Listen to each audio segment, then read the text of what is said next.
Au nom du Père et du Fils et du Saint-Esprit, ainsi soit-il. Je profite toujours de ce saint temps de la Pentecôte, de cette octave, pour continuer à aborder ces entretiens avec plus d'éclairage, de clarté. Je voudrais aujourd'hui parler d'un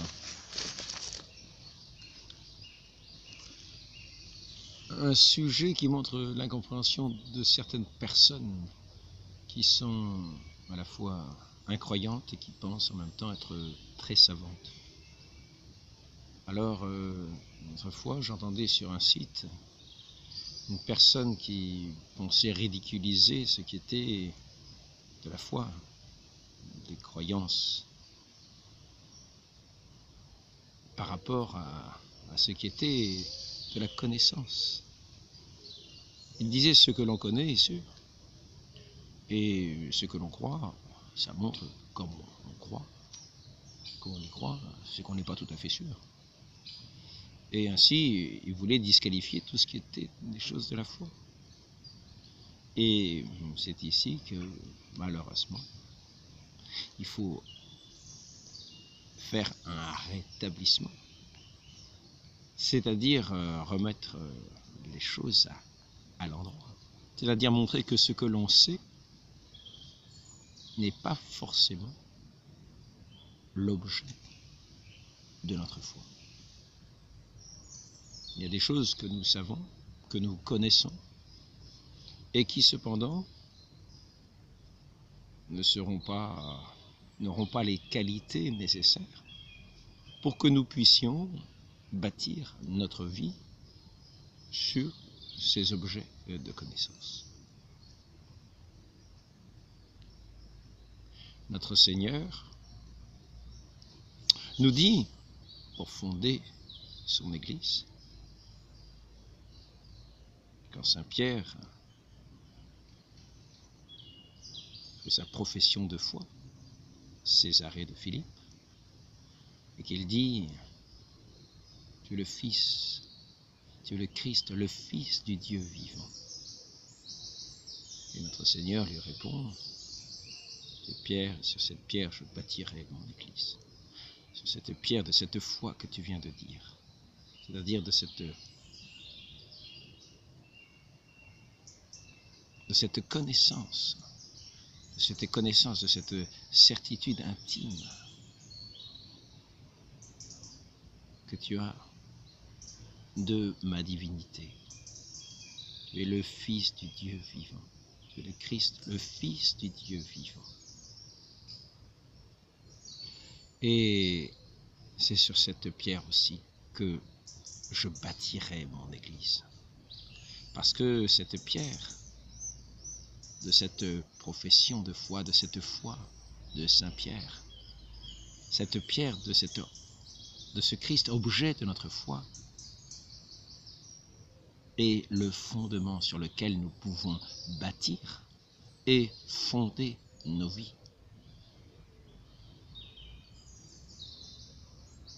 Je ne fonderai pas ma vie sur le fait que 2 et 2 font 4.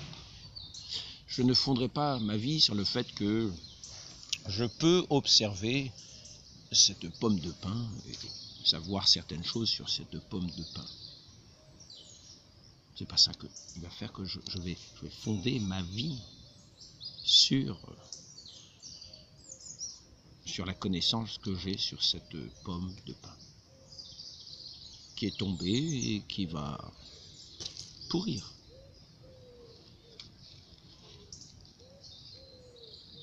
Ou sur cette feuille que je vois, sur laquelle j'ai certaines connaissances aussi, de la forme, de la couleur, du poids, des dimensions.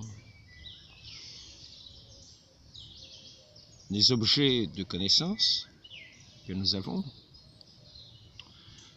sont ainsi, d'ailleurs, que le dit quelqu'un que je ne prends pas pour référence en exemple, mais cette fois-ci, aujourd'hui, je le citerai.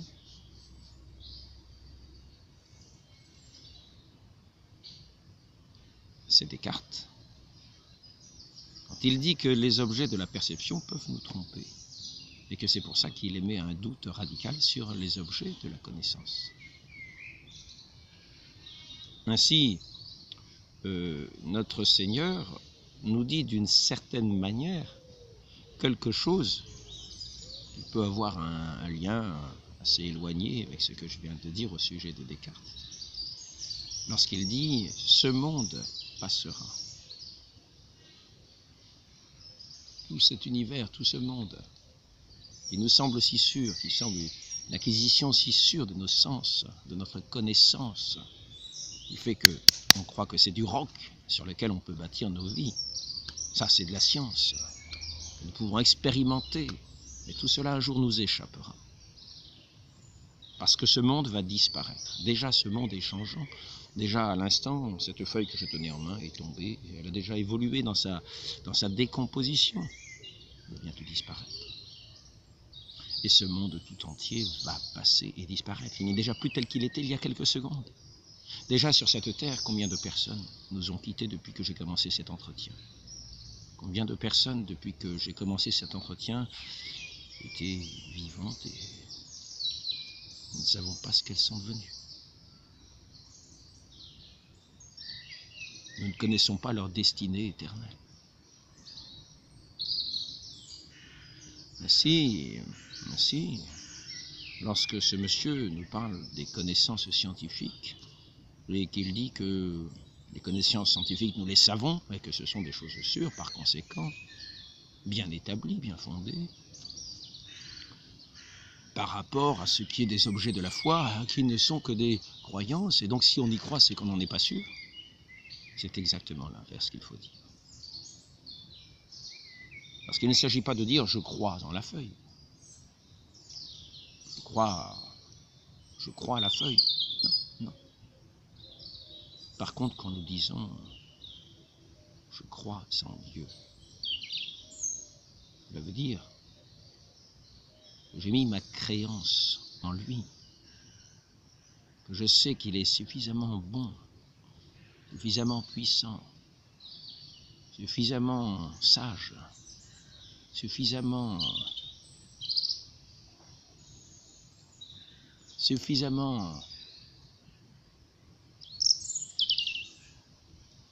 qu'il est éternel, que je peux fonder sur lui ma vie, que je peux avoir en lui cette espérance, cette vie éternelle. Et là, nous voyons que notre connaissance, parce que la foi est aussi, les objets de foi sont aussi des objets de notre connaissance. C'est-à-dire, nous avons foi en Dieu parce que nous le connaissons. Et non pas parce que nous doutons de lui. Non, c'est au contraire. L'objet de la foi est un objet, c'est une certitude. C'est-à-dire que nous bâtissons nos vies sur celui dont nous sommes sûrs et certains. Sinon, nous ne pourrions pas bâtir nos vies sur lui. De la même manière, le Christ bâtit son Église. Quand il parle à Saint-Pierre, à la fois tu es pierre, et sur cette pierre je bâtirai mon Église. Sur cette pierre, c'est-à-dire sur cette pierre de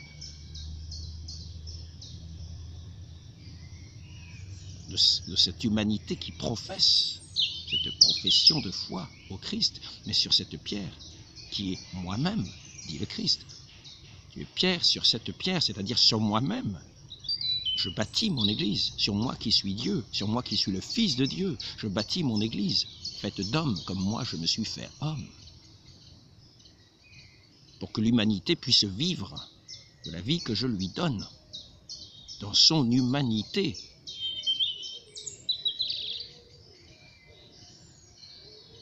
Et dans la destinée que je lui réserve. Tu crois en moi, et tu as raison de croire en moi, car je suis la vie, et la vie éternelle, et que je la donne en abondance. Et sur cette foi-là, sur cette foi en moi, que je bâtis mon Église, sur cette foi que toi, Pierre, tu as en moi, que je bâtis mon Église. Et vous serez des pierres, vous aussi, vous qui croyez en moi.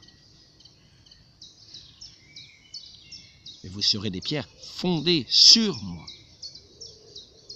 Et Pierre, tu es Pierre, sur cette pierre je bâtirai mon église. C'est-à-dire toi en particulier, Pierre. Et tes successeurs. Quand je dis, sois le berger de mes brebis. Ça veut dire, sois le pasteur de mes brebis, de toutes mes brebis. Sois le chef de mon église, qui fait cette profession de foi en moi, sur lequel est bâtie l'église. Je suis le roc sur lequel est bâtie l'église. Dans cette certitude absolue qu'on peut se fier en moi parce que je suis Dieu, la vérité, la vie. Et qu'il n'y a pas d'autre pierre de fondement.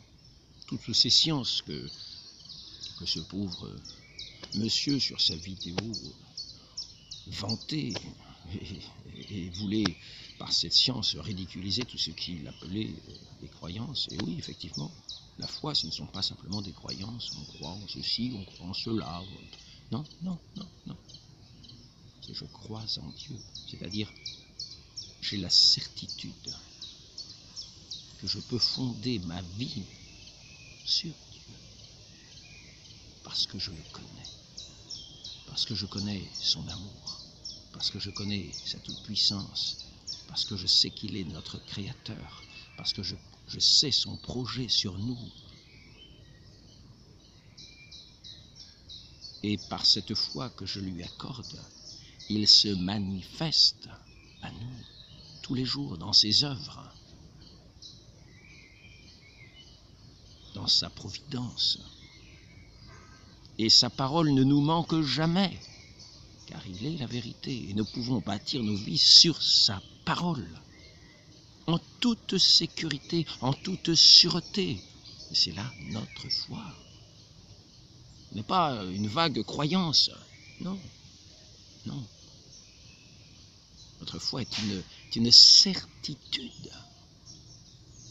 Notre Seigneur Jésus-Christ est le pontife, le souverain pontife, duquel les souverains pontifes sont d'une certaine manière les lieutenants, comme le roi de France et du point de vue du pouvoir temporel, le lieutenant du Christ, ainsi que le disait sainte Jeanne d'Arc.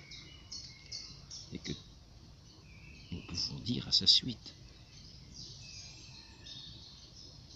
en tant qu'il est celui qui est amené à être le garant des lois divines dans le monde ici-bas, régi par les hommes, mais selon ces lois divines que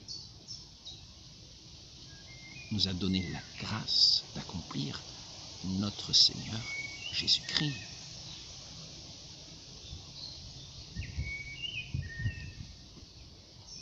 Ces rois sont là afin que ce règne de Dieu qui se manifeste dans son Église puisse s'étendre à toute la terre. Car l'Église, cette communion des saints ici-bas, cette communion des saints animée par la sainteté de Dieu lui-même, par son Esprit Saint lui-même, il est venu répandre à la Pentecôte, dans toute sa force, toute sa puissance, qui a montré la justification de notre foi, de la foi des apôtres qui avaient foi au Christ. Et ils ont eu raison, car maintenant ils ont eu la plénitude de cet Esprit Saint et tous les dons qui leur étaient nécessaires pour aller à la prédication selon la parole de notre Seigneur Jésus-Christ. Ils ont eu foi et leur foi n'a pas été déçue. Tous ceux qui ont eu foi par le passé avaient en horizon, avaient comme une étoile devant les yeux, cette étoile qui était le Christ à venir, qui était le centre, qui est le centre de l'univers, le centre où toute notre foi tend et qui nous conduit au Père. Ce Christ annoncé dans les Écritures, et nous avons foi dans cette parole divine qui, elle, ne passera jamais. Ce monde passera et toutes ces sciences éphémères qui correspondent à ce monde éphémère, mais ma parole ne passera jamais. c'est-à-dire le Verbe éternel. Le Christ de Dieu ne passera jamais. Le Verbe éternel, la parole du Père, la parole éternelle, la connaissance du Père et la vie éternelle. Cette connaissance, c'est son Fils qu'il nous faut connaître, dans lequel il nous faut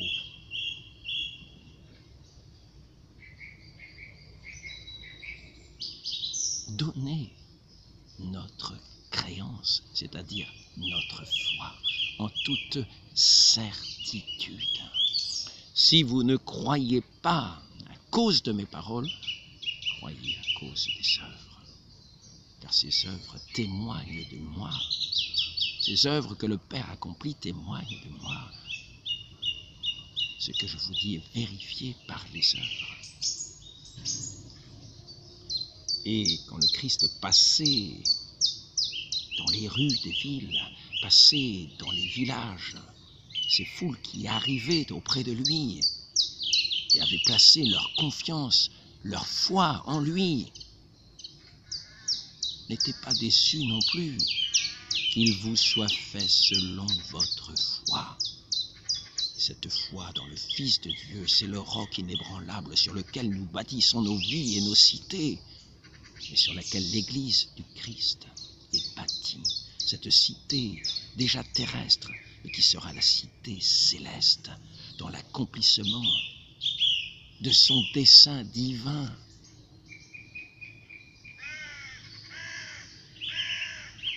Où est placée toute notre espérance.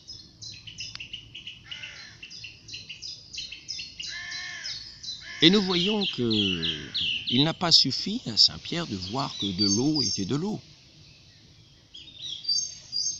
pour quand il est sorti de sa barque tenir sur l'eau, car il connaissait l'eau, et il sait que l'eau, mathématiquement, scientifiquement, quand on marche dessus, on s'enfonce, parce que le corps de Saint-Pierre était plus lourd que la densité de l'eau qu'on pouvait le supporter pour le maintenir.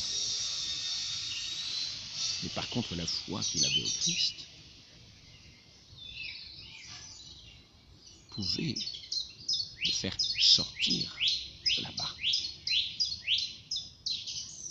Et cette parole du Christ qui est éternelle, en qui réside notre vie, notre vertu et toute puissance,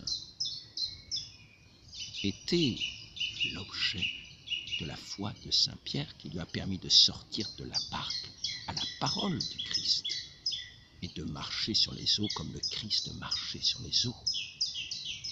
S'il y a eu un léger souffle, un léger vent, et Saint-Pierre s'est mis à douter. À douter de quoi? À douter que l'eau n'était pas normalement capable de le supporter?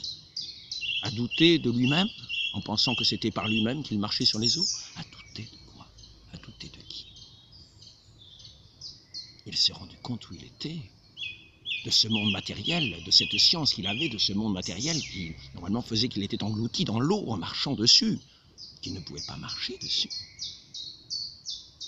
Peut-être le doute sur la parole du Christ l'a-t-il effleuré légèrement. Et ainsi ce doute, le plus léger possible, montre que notre vie s'engloutit dans ces eaux du doute quand nous perdons la foi dans le Christ.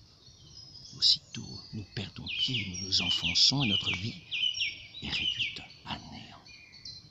Et il a fallu la main secourable de notre Seigneur pour remonter Saint-Pierre dans toute sa bonne volonté, dans toute sa force, ce secours divin de la foi que Dieu lui-même nous met dans le cœur pour nous attacher indéfectiblement à lui dans une fidélité inébranlable que le monde ne saurait abattre, que la parole et la crainte des hommes de ce monde ne sauraient abattre, comme quand Saint-Pierre avait la crainte des hommes, parce qu'à la parole de cette femme, il s'est mis à ignorer le Christ en disant « je ne le connais pas ». Et oui, à ce moment-là, il était empreint de la crainte du monde, lui qui se fondait sur lui-même, qui avait mis sa confiance dans une présomption,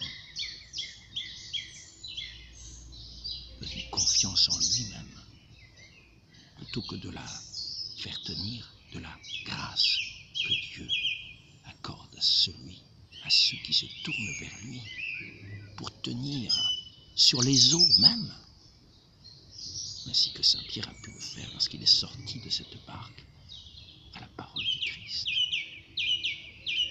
Et c'est là que nous voyons que la foi dans le Fils de Dieu est le roc véritable qui nous fait tenir même fermement sur les eaux, au lieu de cette science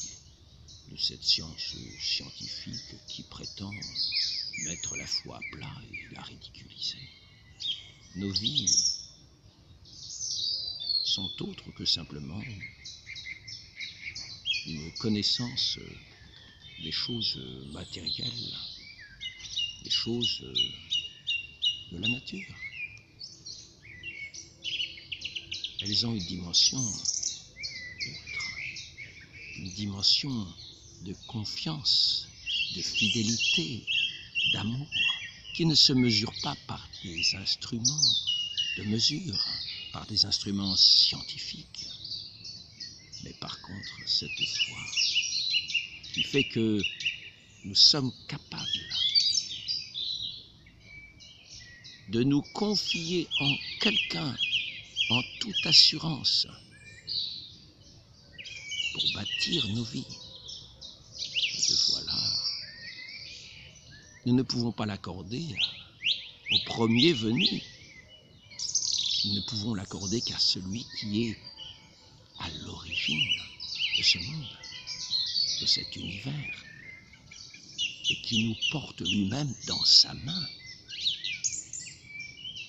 et dont le souffle anime nos âmes.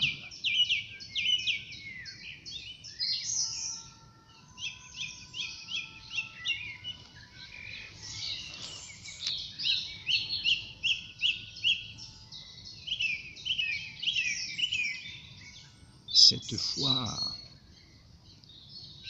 est tout ce que nous pouvons rendre à notre Dieu de reconnaissance.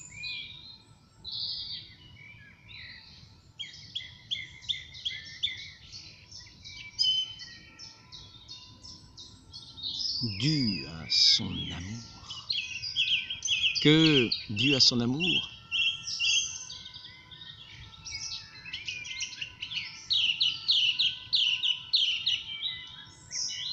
qu'il nous amène à reconnaître dans toutes ses œuvres, lui qui veille sur chacune de ses œuvres, qui est bienveillant, qui donne à chacune, jusqu'au moindre petit oiseau, sa nourriture.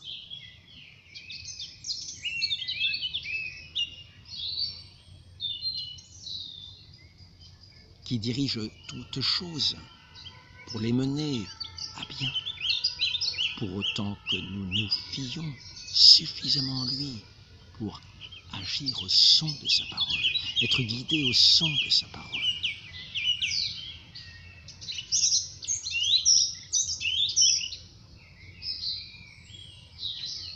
Et si nous nous éloignons de lui, si nous nous mettons à douter de lui, c'est-à-dire à ne plus croire en lui, à ne plus croire en son amour, qui nous a témoigné pourtant en donnant sa vie sur la croix, en donnant sa vie pour ses amis, pour ceux qu'il aime, pour cette humanité qui se perdait, qu'il est venu sauver au prix de sa vie. Christ qui s'est incarné pour nous témoigner son amour à ce point, qui a versé tout son sang pour nous, en témoignage de son amour, après avoir accompli tant de miracles.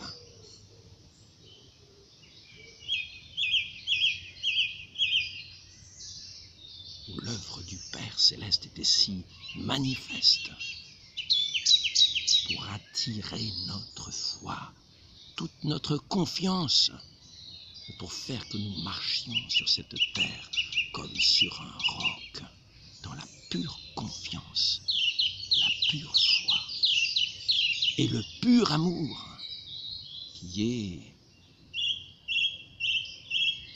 l'accomplissement de toute loi. C'est ainsi que sur le mont Sinaï nous ont été données ces lois, les tables de la loi écrites, et que le Christ est l'accomplissement de la loi, et qu'il vient nous donner cet esprit d'amour qui a été donné en abondance sur la Pentecôte, tel un feu, ce feu de l'amour, qui est l'accomplissement parfait de cette loi divine. Il nous demande de garder si nous l'aimons. Ainsi, nous voyons que la foi, cette connaissance de notre Dieu, qui dépasse toute science ici-bas, et sur lequel nous pouvons effectivement bâtir nos vies. Mais non pas la foi au diable, non pas la foi en des brillants, non pas la foi en des gens qui sont à moitié aveugles et qui veulent vous guider, en vous proposant des sciences, des choses qui seront éphémères et sur lesquelles on ne peut pas bâtir sa vie. Non. Cette foi dans l'unique qui est digne de notre foi, notre Dieu qui en particulier s'est fait connaître à notre humanité, en nous montrant tout son amour, pour nous attirer à lui, du haut de cette croix où il a été crucifié, où il a témoigné son amour et sa fidélité au Père. Père, entre vos mains, je remets mon esprit. Ainsi, il nous invite à remettre ce que nous avons, notre esprit, dans les mains du Christ, qui nous enverra auprès du Père, le Saint-Esprit, qui nous guidera en toutes choses dans sa toute puissance, selon la mesure de notre mesure, c'est-à-dire de notre humanité, qui est à la fois légère dans ce qui paraît la faiblesse, dans ce qui paraît la légèreté de ce temps éphémère et qui pourtant nous conduit pas à pas jusque la vie éternelle. Et cet esprit tout-puissant va passer, demeurer dans notre chair si fragile, pour la conduire infailliblement, pour autant que notre foi sera, par sa grâce, infaillible, sur le roc du Christ, inébranlable, éternel, lui qui est la parole divine, éternelle. La très sainte Vierge Marie,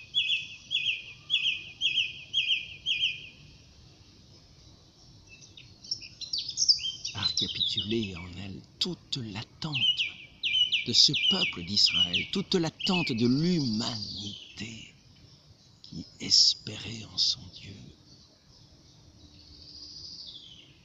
et qui a accueilli en elle son Dieu dans notre Seigneur Jésus-Christ, qui s'est manifesté à nous, qui s'est donné à nous pour être notre vie, notre roc, notre tout, notre joie, notre abondance, notre salut. Cette très sainte mère nous apprennent toujours à être à l'écoute, dans la fidélité, dans cette foi inébranlable qu'elle avait, elle, la toute pure, qui n'a eu aucune ombre du péché originel et qui a été remplie de cette grâce du Saint-Esprit et qui en est aujourd'hui comme un canal, comme l'Église est aussi le canal des grâces dans tous ses sacrements. L'Église en laquelle aussi nous faisons profession de croire. Elle qui est le corps du Christ, le corps mystique du Christ. Non pas des loups déguisés en agneaux, mais cette Église sainte, le corps véritable de notre Seigneur, dans la fidélité à sa parole, dans la foi véritable, dans l'unique Fils de Dieu, que la très sainte Vierge Marie nous a donné, en donnant ce oui total à la parole de l'ange qui venait au nom de Dieu.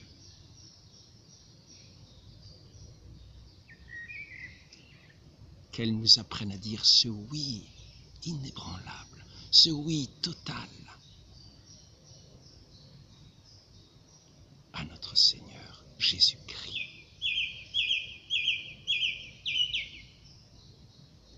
Afin d'entrer dans cette connaissance du Père éternel et cette vie éternelle qui nous est promise dans cette cité sainte de tous les élus qui auront fondé leur vie sur cette parole de vie, notre Seigneur Jésus-Christ. Ainsi soit-il, au nom du Père et du Fils et du Saint-Esprit, ainsi soit-il.